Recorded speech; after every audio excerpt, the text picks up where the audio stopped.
What you're about to hear is a story that unfolded not in the pages of a thriller, but in the sterile silence of a Santa Clara County courtroom and the cutthroat boardrooms of Silicon Valley. It's a story about a woman who was publicly erased, a wife who during a brutal divorce sat completely silent as her husband stripped her of everything they had built. He called her a simple homemaker and the judge agreed. She walked out with nothing but her name. But what no one in that room knew was that her silence wasn't weakness, it was a strategy, and her name was the only asset she needed. Stay tuned to discover how Anna Vance went from a discarded wife to a billionaire CEO in less than a week. The air in courtroom 12 of the Santa Clara County Superior Court was stale heavy with the unspoken histories of fractured families. It was a cold, impersonal space, all polished wood and muted gray carpeting designed to drain the emotion from life-altering decisions. And on this Tuesday, September 2nd, 2025, it was the stage for the final act of the marriage between Daniel and Anna Sterling. Daniel Sterling sat at the respondents' table looking every bit the titan of industry he was. His suit was a custom-tailored Tom Ford, a dark charcoal that made his silvering temples look distinguished rather than old. He was the founder and CEO of Sterling Industries, a tech manufacturing giant whose components were in nearly every smartphone and electric vehicle on the planet. His lawyer, Marcus Thorne, was a mirror of his client's success, sharp, ruthless, and exuding an almost predatory confidence. They occasionally whispered to each other, a faint smirk playing on Daniel's lips. On the other side sat Anna. She wasn't Anna Sterling anymore, not in spirit. She was Anna Vance, the name she'd brought into the marriage 18 years ago. She wore a simple navy blue dress, her dark hair pulled back in a neat bun. She was still a strikingly beautiful woman at 42, but she seemed to be actively trying to fade into the background. Her posture was perfect. Her hands rested calmly in her lap, but her gaze was fixed on a single insignificant scuff mark on the opposing table. Her lawyer, Sarah Hayes, was the picture of frustration. Sarah was a fighter known for getting her clients their due, but for weeks Anna had given her nothing to fight with. Ms. Vance Sarah had pleaded in their final meeting, "He's offering you a pittance." The house in Los Gatos, which he's claiming is a premarital asset because his parents gave him the down payment and a one-time payout of $500,000. After 18 years of marriage, of supporting his career, of raising your 2 children who are now in college, it's an insult. Anna had simply nodded. "I understand, Sarah." "No, you don't. We can argue your contributions.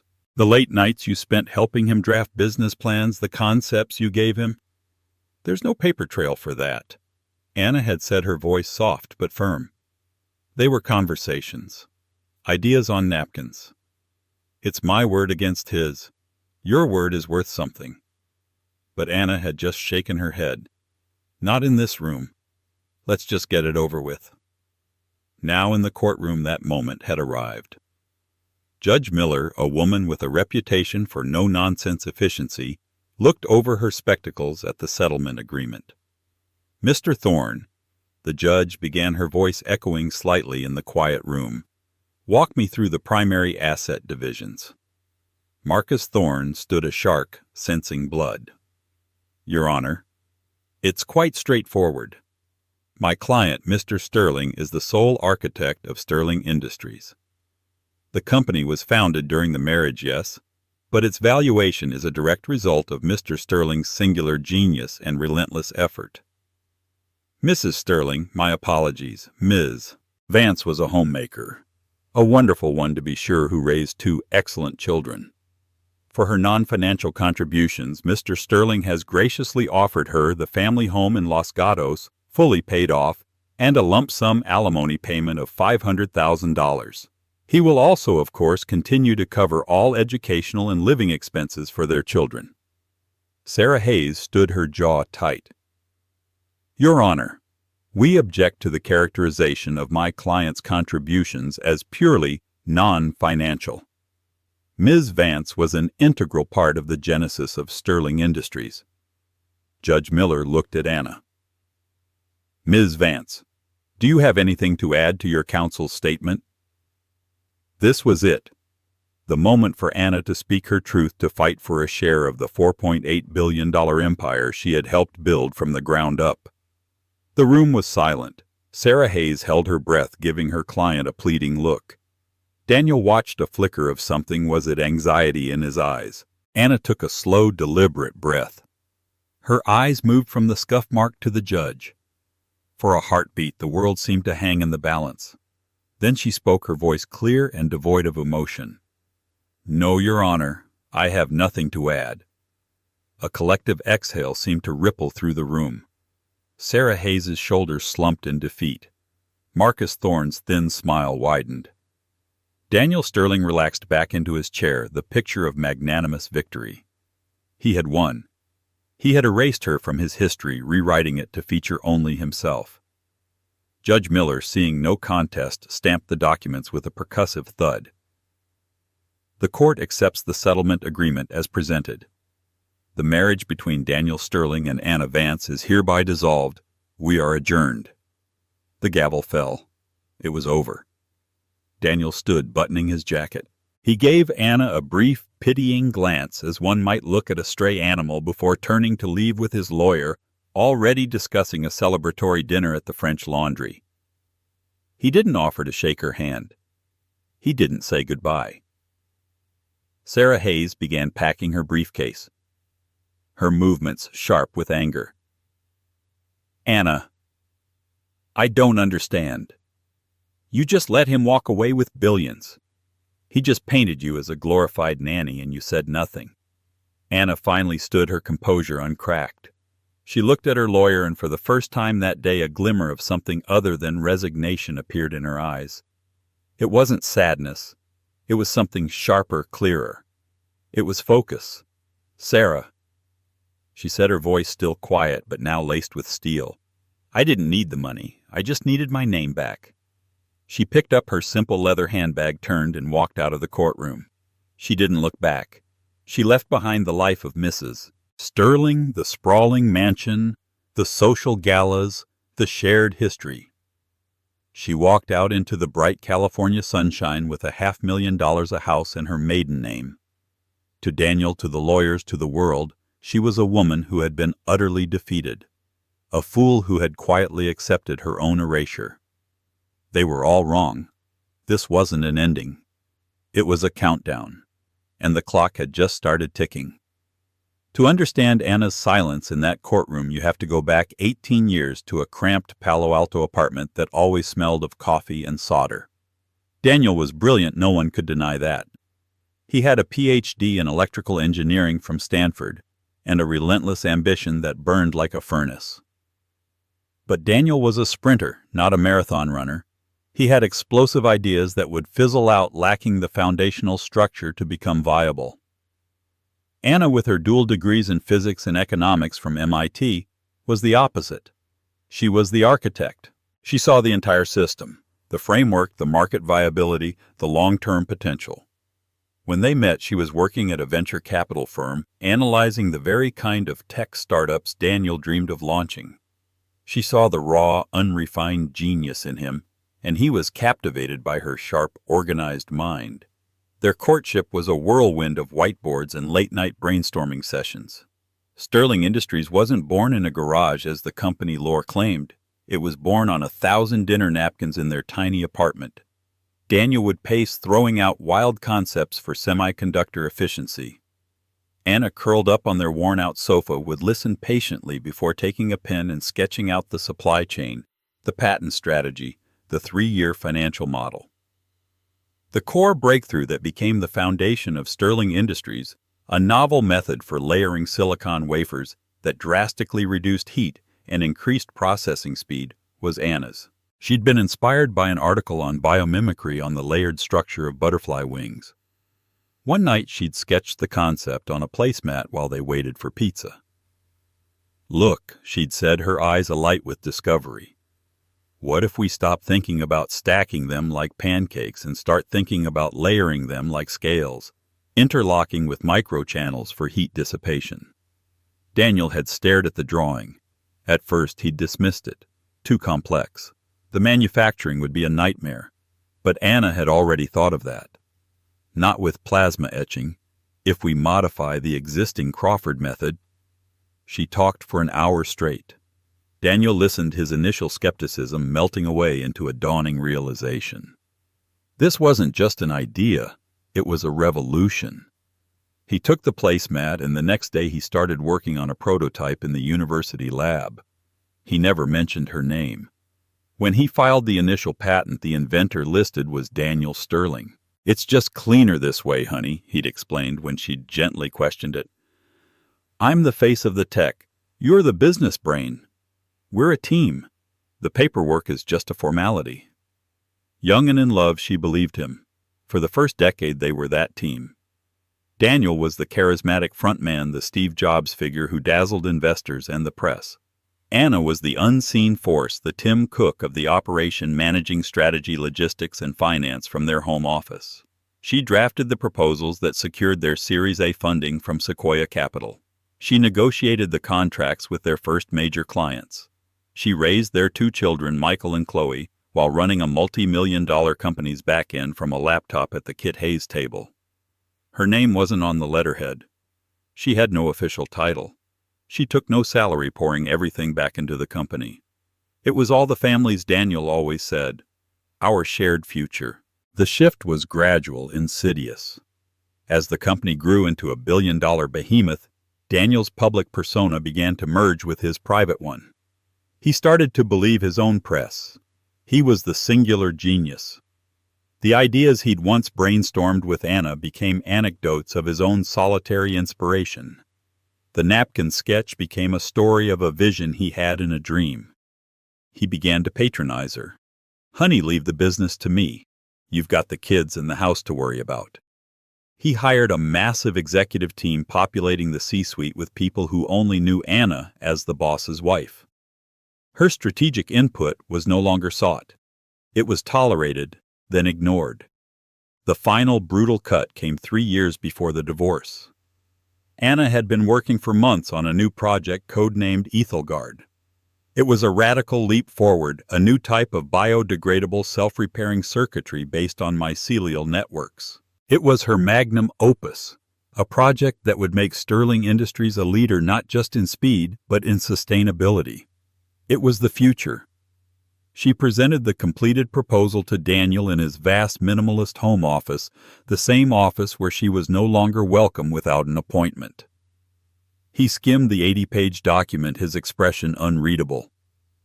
"This is ambitious, Anna," he said, the word a dismissive pat on the head. "Very creative. But our shareholders want predictable profits, not some sci-fi experiment with mushrooms." "Daniel, this could change everything," she pleaded. "It's a whole new market. It's the right thing to do for the planet." He closed the binder and pushed it back across the desk. "I'll take it under advisement. Now, if you don't mind, I have a call with the board. And by the way, Chloe has a gala on Friday. I need you to make sure my tux is back from the dry cleaners." Chloe was the final component of Anna's erasure. Chloe Astor, the 20-something daughter of a New York real estate mogul, a fixture on the socialite scene with an Instagram following in the millions. Anna first saw them together in a picture from a charity event in Vanity Fair. Daniel's arm was around Chloe's waist, his smile more genuine than any she'd seen directed at her in years. When she confronted him, he didn't even have the decency to lie. "Anna, we've grown apart. It happens. My life is, different now. I need someone who understands that world. The world I helped you build," she asked, her voice cracking. "Don't be dramatic," he'd scoffed. "You took care of the house. I built an empire. It's not the same thing." That was the moment the love died. It wasn't a quiet fading. It was a sudden violent extinguishment. In its place, something cold and hard and clear took root. He had not just taken credit for her work. He had used it to build a pedestal from which he looked down on her. He had stolen her past and her present. She decided in that instant that he would not have her future. For the next 2 years, while the marriage crumbled around them, Anna played the part of the heartbroken, fading wife. But at night, after Daniel was asleep or away on business, She was in the guest house she had converted into a private lab. She took her Aethelgard proposal, the one he had dismissed, and began to work. She called in favors from old MIT professors, consulted with mycologists and materials scientists under strict NDAs, and bootstrapped the research with a personal investment account she'd started with a small inheritance from her grandmother years ago. She learned that Daniel's lawyers would use her lack of an official title or salary to argue she was owed nothing but standard alimony. She knew any claim she made about her contributions would be dismissed as the bitter rantings of a scorned wife. Proving her intellectual contributions to Sterling Industries would be a long, ugly, and likely fruitless battle. So she chose a different path. She would not fight for his past. She would build her own future. Her silence in court wasn't an admission of defeat. It was a strategic masterstroke. By accepting the insulting offer, she avoided a protracted, messy legal war that would have put her Aethelgard project under a microscope. Daniel, blinded by his arrogance, wanted a quick, clean victory. He wanted to humiliate her quietly and get her out of his life. Anna gave him exactly what he thought he wanted. She let him erase her from Sterling Industries. She let him cast her as the simple homemaker. Because while he was busy rewriting history, she was busy writing the future, and he had no idea that the sci-fi experiment with mushrooms he had casually dismissed was about to make his entire empire look like a relic from the Stone Age. The Los Gatos house was beautiful, a sprawling 6,000-square-foot Spanish-style villa, nestled in the hills with an infinity pool and a view that stretched to the shimmering skyline of San Jose. To Daniel, leaving it to Anna was a grand gesture of his generosity, a golden cage for the pretty bird he no longer wanted. He never imagined she would see it not as a home but as a headquarters. The day after the divorce was finalized, Anna didn't mourn. She went to work. The movers Daniel had sent to pack her things were redirected. Instead of boxes of memories, they were instructed to carefully move lab equipment out of the guest house and into the cavernous, climate-controlled 4-car garage. This was the nerve center of her secret life. For 2 years, this space had been her sanctuary and her crucible. While Daniel was being photographed on yachts with Chloe, Anna was hunched over a scanning electron microscope. While he was giving keynote speeches at Davos, she was running simulations on a supercomputer she had built herself from salvaged parts in liquid cooling rigs. Her partner in this clandestine venture was Dr. Eris Thorne, a retired eccentric genius who had been her favorite professor at MIT. Eris was a legend in materials science, a man who had turned down fortunes from corporations like Dow and 3M to pursue his own esoteric research. When Anna had first called him 2 years ago with her wild idea about mycelial circuitry, he hadn't laughed. He'd flown out to California the next day. "They're the planet's neural network." Anna, he'd said, his eyes wide with excitement as he examined her initial prototypes. "Nature's perfect information superhighway. If we can harness it, control its growth into conductive pathways. It's not just biodegradable, it's generative, a circuit that can heal itself. It's the Holy Grail." The technology they developed was breathtaking in its elegance and complexity. They named it Heliosynth. It wasn't just a circuit, it was a symbiotic organism. A thin, flexible substrate was seeded with a genetically engineered strain of mycelium. When exposed to light and a minimal electric current, the mycelium would grow, forming intricate, hyper-efficient conductive pathways. It was a perfect fusion of biology and electronics. The applications were revolutionary. Self-healing electronics. A crack in your phone screen.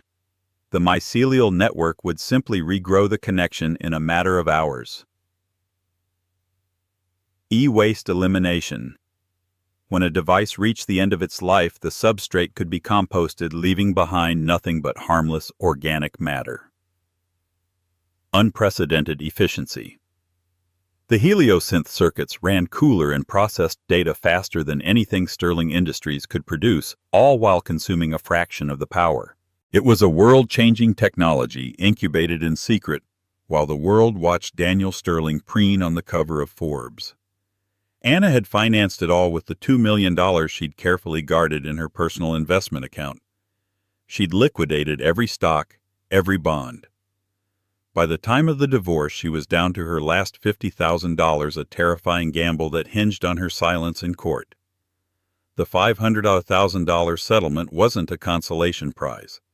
It was her bridge funding, the final cash infusion she needed to take the next step. On Wednesday, September 3rd, the day after the divorce, her small hand-picked team assembled in the garage. There was Kenji, a young software prodigy who had dropped out of Caltech to work with her, and Dr. Lena Petrova, a biochemist Eris had poached from a rival lab. They were true believers working for deferred stock options and the chance to be part of something monumental. "The settlement is finalized," Anna announced, her voice echoing off the concrete walls. "Phase 1 is complete. We are solvent, we are independent, and our IP is secure." "Kenji, what's the status of the presentation?" Kenji spun around in his chair. "The simulation data is solid. The live demo prototype is stable. The deck is epic." "Lena, the mycelial strains are viable and reproducing at a rate 15% higher than our projections," Dr. Petrova reported, peering through a microscope. "The self-repair algorithm works flawlessly." Anna nodded, a surge of adrenaline cutting through her exhaustion. "Good." "Eris, what about the meeting?" Dr. Thorne, sitting on a stool and sipping tea from a beaker, smiled. "Julian Croft is confirmed. Friday, 10 a.m., his office." The name landed in the room with tangible weight. Julian Croft was not just any venture capitalist. He was the kingmaker of Sand Hill Road, the legendary head of Croft Ventures. He had been an early investor in Google, in Tesla, and Airbnb. Croft didn't just invest in companies, he anointed them. Getting a meeting with him was harder than getting into Harvard. Getting him to invest was like catching lightning in a bottle. "He only gave us 20 minutes, Eris added. He said, and I quote, 'I have no time for mushroom batteries, Eris. Don't waste my time.'" A nervous silence fell over the team. 20 minutes to pitch a technology that would redefine a trillion-dollar industry. "Then we won't waste a single second," Anna said, her voice a calm anchor in the storm of their anxiety.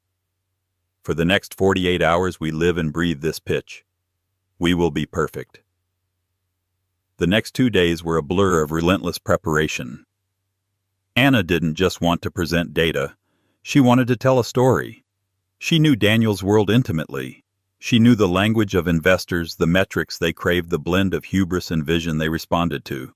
But she would do it her way. She wouldn't wear the black turtleneck of a Jobs wannabe or the hoodie of a startup cliché. She would walk in as Anna Vance, the woman no one had ever really seen. On Thursday night, while her team ran final diagnostics, Anna took a rare moment for herself. She walked out to the patio overlooking the valley. The lights of the tech giants, including the gleaming monolithic tower of Sterling Industries, twinkled in the distance. For a moment, a wave of profound sadness washed over her for the lost years, the stolen credit, the man she had once loved. She allowed herself that moment of grief. Then she took a deep breath and let it go. He had taken her past, but in doing so, he had given her a priceless gift, a blank slate. He had underestimated her so completely that he had rendered her invisible. And in the world of high-stakes disruption, invisibility was the ultimate weapon. She looked at the lights of her husband's empire, his empire, built on her foundation. She felt no anger, no desire for revenge, just a cold, clear, unshakable certainty. "Tomorrow," she whispered to the night sky, "I lay my own foundation." The offices of Croft Ventures on Sand Hill Road were an exercise in understated power. No ostentatious logos, just a discreet brass plaque. The interior was a museum of modern art and Scandinavian furniture. It was a place designed to make even the most confident founders feel small a test before the test. Anna Vance walked in at 9:55 a.m. on Friday, September 5th. She wasn't flanked by a team of bankers and lawyers. She was alone, carrying a slim aluminum briefcase. She wore a simple, impeccably tailored gray suit. Her only adornment was a small silver pin in the shape of a branching network on her lapel. She projected an aura of serene, unshakable confidence. She was led to a glass-walled conference room overlooking a manicured Zen garden. Julian Croft was already there. He was in his late 60s with a mane of white hair and piercing blue eyes that seemed to analyze everything with a terrifying speed. He didn't stand. He gestured to the chair opposite him.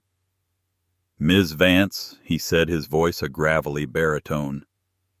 "Heiress Thorne speaks highly of you, which is the only reason you're here. I knew your ex-husband, Daniel Sterling. Brilliant man, cutthroat. You have 20 minutes to prove you're not just another bitter divorcee with a hobby." The insult was deliberate, a needle to test her composure. Anna didn't flinch. She simply placed the briefcase on the table, and met his gaze. "Mr. Croft," she began, her voice calm and measured.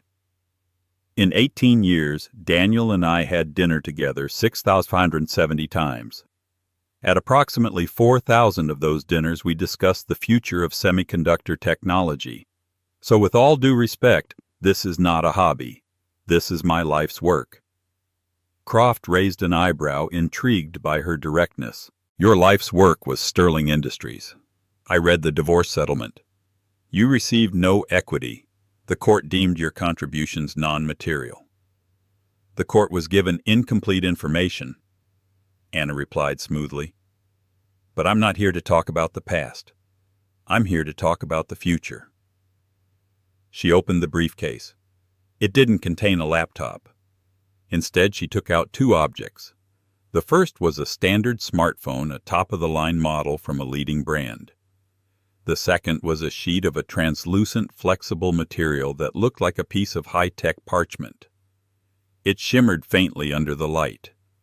"This," she said, tapping the phone, "is the pinnacle of Daniel Sterling's technology. Fast, powerful, and obsolete." She then placed the flexible sheet on the table. "And this is Aethelgard Energy's Prototype 0. It contains the Heliosynth processor." Croft leaned forward, peering at the sheet. "It's a piece of plastic." "It's a living circuit," Anna corrected. She took a small, sharp tool from the case and deliberately sliced a deep gash across the surface of the Heliosynth sheet. An audible hiss could be heard as several of the glowing pathways were severed. "And it's also the most powerful mobile processor ever created." She then turned on the smartphone. "This device has a benchmark score of 1/800 on the standard multi-core performance test. It's the fastest on the market." She then connected a small set of probes from the damaged Heliosynth sheet to a monitor on the conference room wall.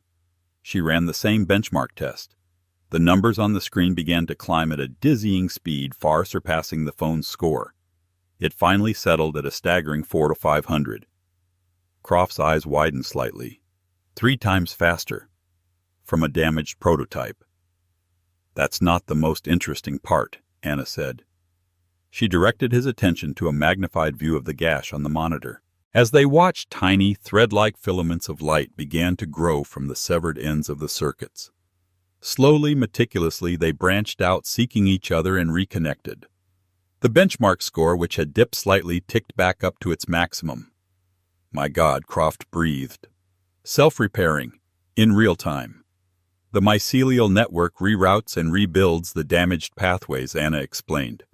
"The processor heals itself. Now imagine this in a data center, a military drone, a deep space satellite. The end of electronic failure. The end of planned obsolescence." She let the statement hang in the air. "And there's more," she continued, pressing her advantage. "What happens to this phone in 5 years? It ends up in a landfill in Ghana, leaching heavy metals into the soil. What happens to my processor?" She picked up a small sealed petri dish from her case. It contained rich, dark soil. "This was a prototype from 6 months ago. We seeded it in this soil. It decomposed completely in 90 days, leaving behind only water, carbon, and a few trace minerals. It's not just a better technology, Mr. Croft. It's an ethical one. It's the end of e-waste." Julian Croft was silent. He stared at the screen, then at the healing sheet of material on his table, then at Anna. He had built his fortune by identifying paradigm shifts before anyone else saw them coming. He recognized the signs.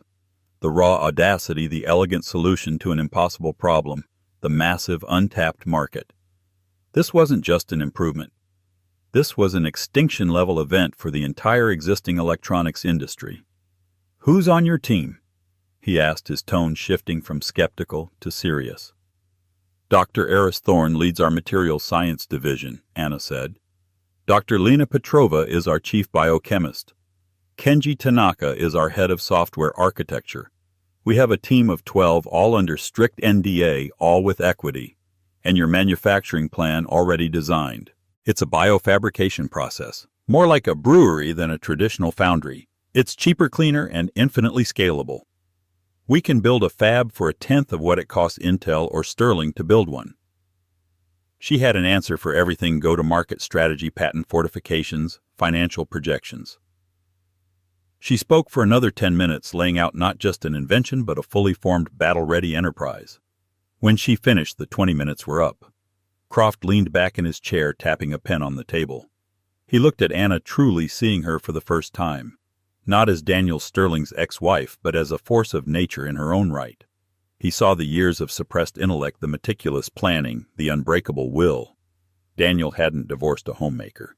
He had unleashed a competitor he never knew he had. "Daniel's going to fight you," Croft stated. "He'll claim you stole his intellectual property." "Let him," Anna said, her voice turning to ice. "I have every notebook, every email, every dinner napkin from the last 18 years. If he wants to put our entire history on public record, I will be happy to oblige him. My name is on none of his patents, Mr. Croft. That was his greatest mistake. Legally, I am a clean slate." Croft smiled a slow, predatory grin. It was the smile that had launched 1,000 unicorns. "Ms. Vance," he said, extending his hand across the table. "You didn't need 20 minutes. You had me at obsolete."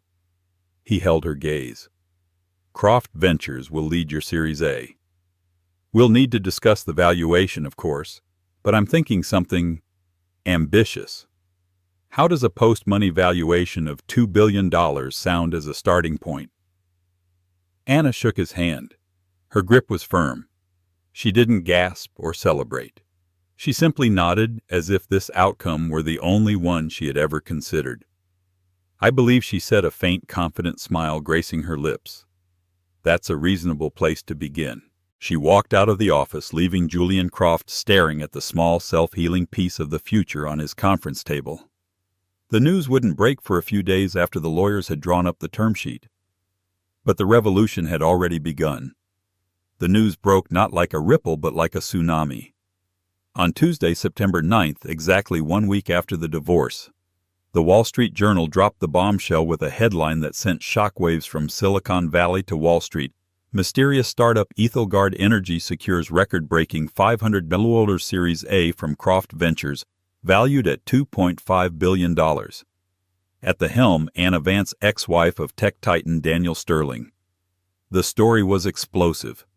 It had everything: a mystery CEO, a staggering valuation for a company no one had ever heard of, a link to one of the most powerful men in tech, and the delicious dramatic twist of the divorce. The article was sparse on the details of the technology, mentioning only a revolutionary bioelectronic substrate.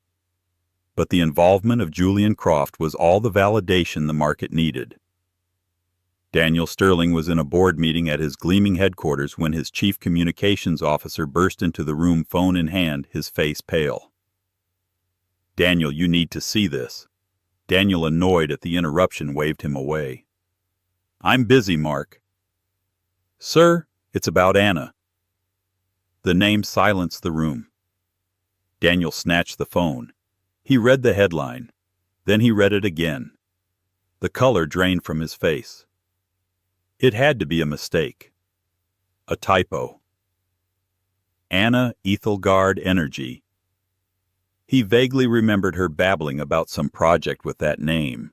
The one with the mushrooms. A $2.5 billion valuation. It was impossible. A joke. He scrolled down, his thumb shaking, and saw the photo accompanying the article. It was a new picture of Anna, professionally taken. She stood in a clean room environment, looking not at the camera but at a glowing wafer in her hand. She looked powerful, confident, visionary. It was a woman he didn't recognize.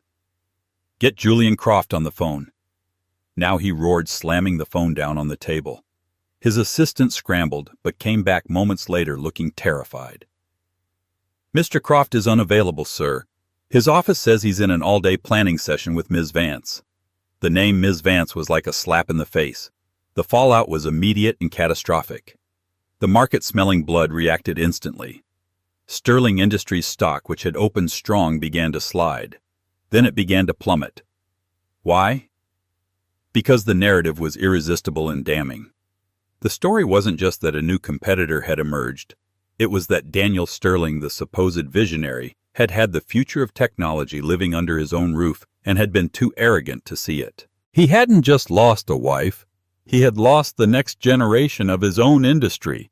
Every investor, every analyst, every journalist was asking the same question. What else did he miss? If he couldn't see the genius he was married to, how could he see the future of technology? His phone began to ring off the hook. Bloomberg, Forbes, CNBC. They all wanted a comment. His mistress Chloe called him, her voice a shrill panic. "Dommy, what is going on?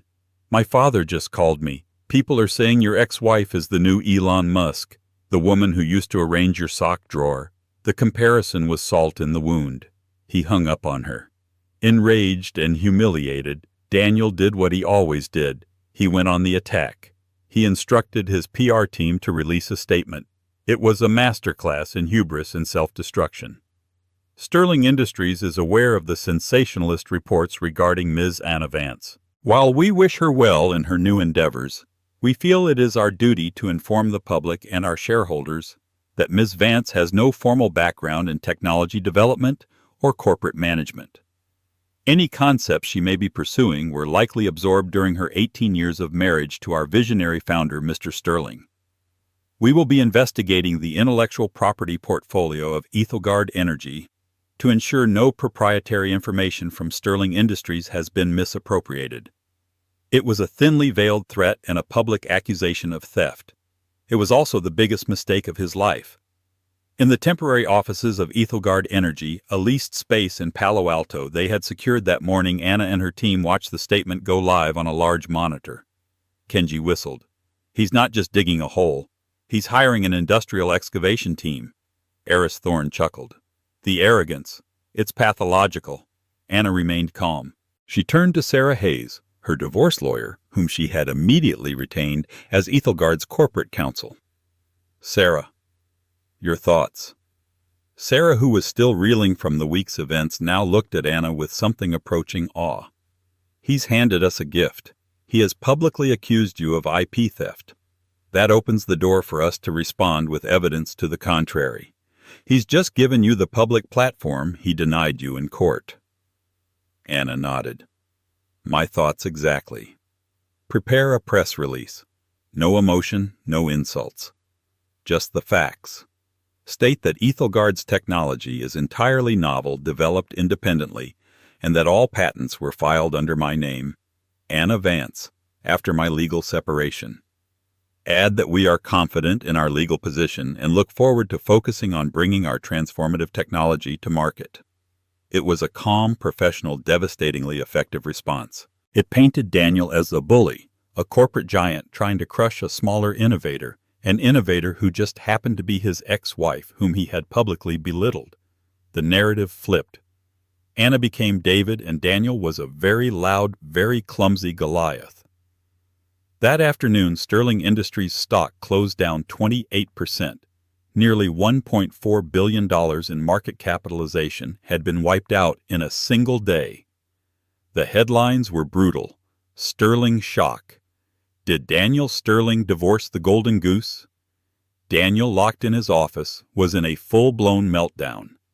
He had been publicly humiliated. His reputation as a singular genius was in tatters. He looked at the stock ticker at the sea of red and felt a fury he had never known. He hadn't just been outmaneuvered, he had been made to look like a fool. And the woman responsible was the same one he had dismissed as a simple homemaker just 7 days earlier. The quiet woman who had said nothing in court. He finally understood. Her silence hadn't been her surrender. It had been the loading of the gun. The press release was the first shot. And he had a sinking, terrifying feeling that she had a great deal more ammunition.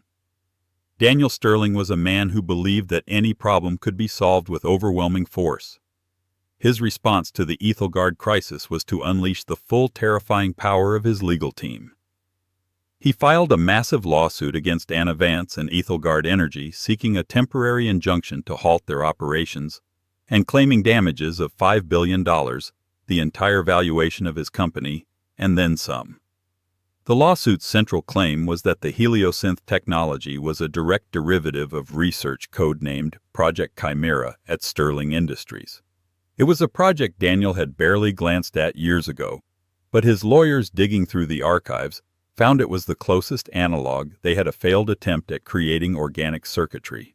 He was suing Anna for stealing an idea he himself had rejected. The legal battle became the most talked-about drama in the tech world. Daniel in his deposition was arrogant and condescending. Anna was my wife, not my colleague, he testified under oath. She had access to my office, my notes. Of course she overheard things. This entire company is built on a half-remembered version of my own discarded genius. His lawyer, Marcus Thorne, presented evidence that Anna had no patents to her name before the divorce, that her name appeared on no Sterling Industries documents. He painted her as a thief who had waited until the marriage was over to monetize stolen secrets. It was a compelling story. For a few weeks, public opinion began to waver. Maybe Daniel was right. Maybe she had played the long game, using the divorce to launch a company with his ideas. Then came Anna's deposition. It was held in a neutral conference room packed with lawyers. Daniel was present, sitting beside Marcus Thorne, watching her with a look of pure loathing. He expected her to be nervous, to crumble under the pressure. Anna walked in, followed by Sarah Hayes. She was, as always, the picture of calm. She took her seat, was sworn in, and waited. Marcus Thorne began the questioning. Ms. Vance, can you tell the court what your official title was at Sterling Industries? I had no official title, Anna answered. And your salary? I did not draw a salary. So you had no formal role. Yet now you claim to be the inventor of a technology vastly more complex than anything Sterling Industries has produced. How do you explain that? Anna looked directly at Marcus, but her words were aimed at Daniel. I am not the inventor of a single technology. I am the inventor of two. The first was the foundational patent for layered silicon wafer architecture, which became the cornerstone of Sterling Industries. A murmur went through the room. Daniel stiffened. Thorne scoffed. A baseless accusation. The patent for that technology lists one inventor, Daniel Sterling. That is correct, Anna said, and I never contested it. But a patent is not the same as a notebook. Sarah Hayes then placed a worn, leather-bound journal on the table. We submit as evidence Exhibit A, Ms. Vance's personal research journal dated 2007. She opened it to a specific page. On it, in Anna's neat handwriting, was the original sketch of the layered wafer design. It was dated, annotated, and far more detailed than the initial patent filing. On the bottom of the page was a small coffee-stained note: Daniel thinks manufacturing is an issue, suggesting modified Crawford method. Thorne's face paled. This could be a forgery. Then perhaps you'd like to see Exhibit B. Sarah continued, producing another item. It was a digital audio file, a recording from the night Ms. Vance conceived of the idea. She played the file. It was a low-quality recording from an old microcassette recorder Anna had used to take notes. Her voice was audible, excitedly explaining the concept. Then Daniel's voice could be heard, skeptical at first, then slowly understanding. My God, Anna, you might be right. This could be it. Daniel shot to his feet. This is an illegal recording. It's inadmissible. It was recorded in our own home in a two-party consent state during a conversation to which you were a party, Sarah countered calmly. It is perfectly admissible, and it proves conclusively that the core IP of Sterling Industries originated with my client. The room was in shock. But Anna wasn't finished. "To answer your question, Mr. Thorne," she continued, her voice cutting through the tension, "I explained my ability to create Heliosynth because creating revolutionary technology is what I have always done. The only difference is, this time I signed my own name to the patent." She then addressed the claim about Project Chimera. Sarah produced another piece of evidence, a formal 80-page proposal. "This is the original Aethelgard proposal which I presented to Mr. Sterling 3 years ago," Anna stated. At the front of the room on a large screen, Sarah displayed Daniel's emailed response to the proposal. The date stamp was clear. His words were projected for all to see, ambitious, but not viable. "We're shelving this. Let's focus on predictable profits." It was a smoking gun. He had not only seen the idea, but had formally rejected it in writing. His lawsuit wasn't just baseless, it was perjury. He had lied under oath claiming the idea was a derivative of his own work when he had documentary evidence that it was hers and that he had dismissed it. The unraveling was swift and brutal. The deposition was leaked to the press.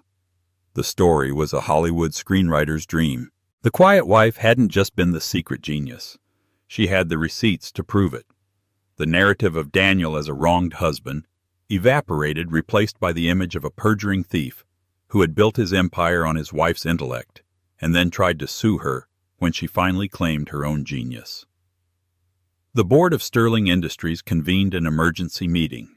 Faced with shareholder lawsuits, a federal investigation into securities fraud for misleading investors, and a CEO who had committed perjury, they had no choice. 2 days later, Daniel Sterling was fired from the company he had founded. He was forced to resign in disgrace, stripped of his CEO title and his seat on the board.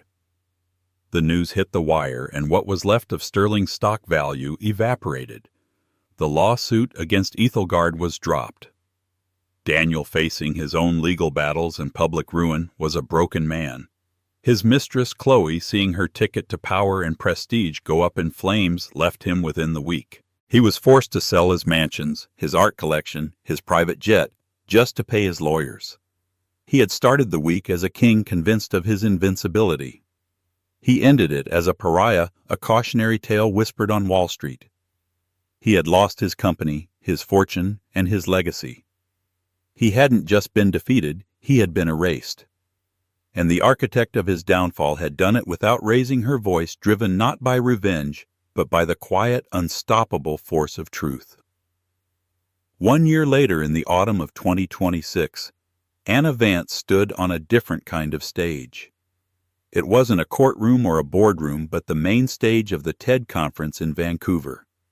The room was filled with the brightest minds in the world: scientists, artists, philanthropists, and thinkers.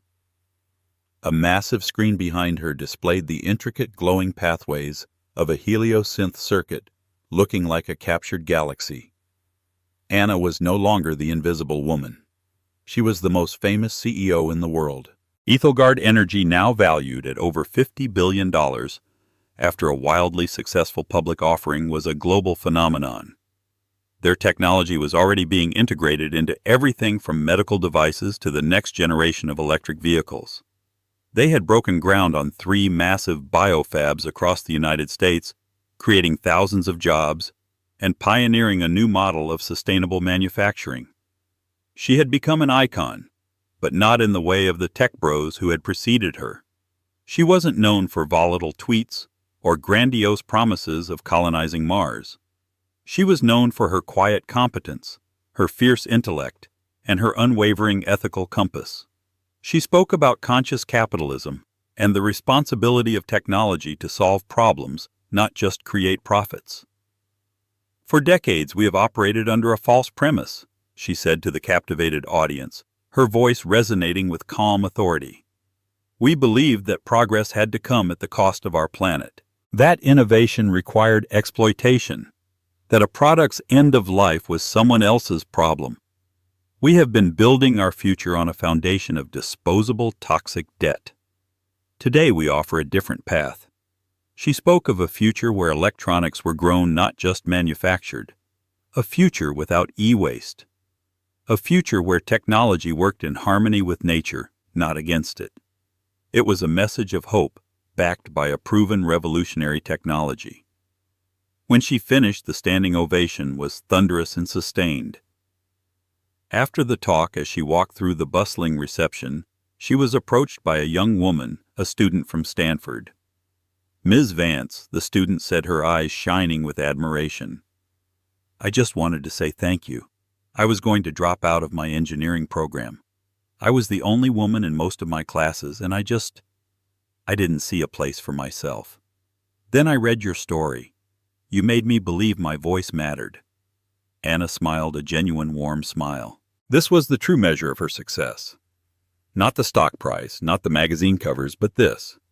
"Your voice has always mattered," she told the young woman. "You just have to be willing to use it, even if you start by whispering to yourself in a garage."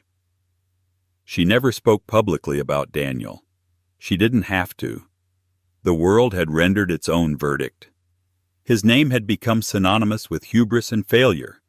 The last she'd heard, he was living in a modest condo in Arizona facing a mountain of civil lawsuits. Sterling Industries, after a massive restructuring and rebranding, had been acquired by a competitor for pennies on the dollar, its innovations now rendered obsolete by the very technology its founder had dismissed. Later that evening, Anna stood on the balcony of her hotel room looking out at the lights of the city reflecting on the water. Her children Michael and Chloe were joining her for the weekend. They were immensely proud of her, their relationship stronger than ever, rebuilt on a foundation of honesty and her newfound visibility. She didn't feel triumph or the bitter satisfaction of revenge. She felt peace. She had not set out to destroy Daniel. She had only set out to build her own dream.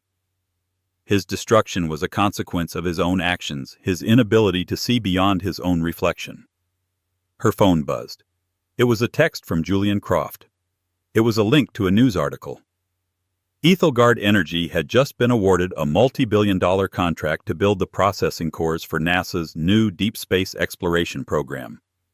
Anna looked up at the star-filled sky. She had spent half her life as a ghost, her brilliance confined to the shadows of another's ego. Now her name, Anna Vance, was quite literally reaching for the stars. Her silence in that cold courtroom a year ago seemed a lifetime away. She had learned the most powerful lesson of all. Sometimes the quietest voice can create the loudest revolution. You just have to choose the right moment to speak. Anna Vance's incredible story isn't just about a stunning corporate victory. It's a powerful testament to the hidden strength in all of us.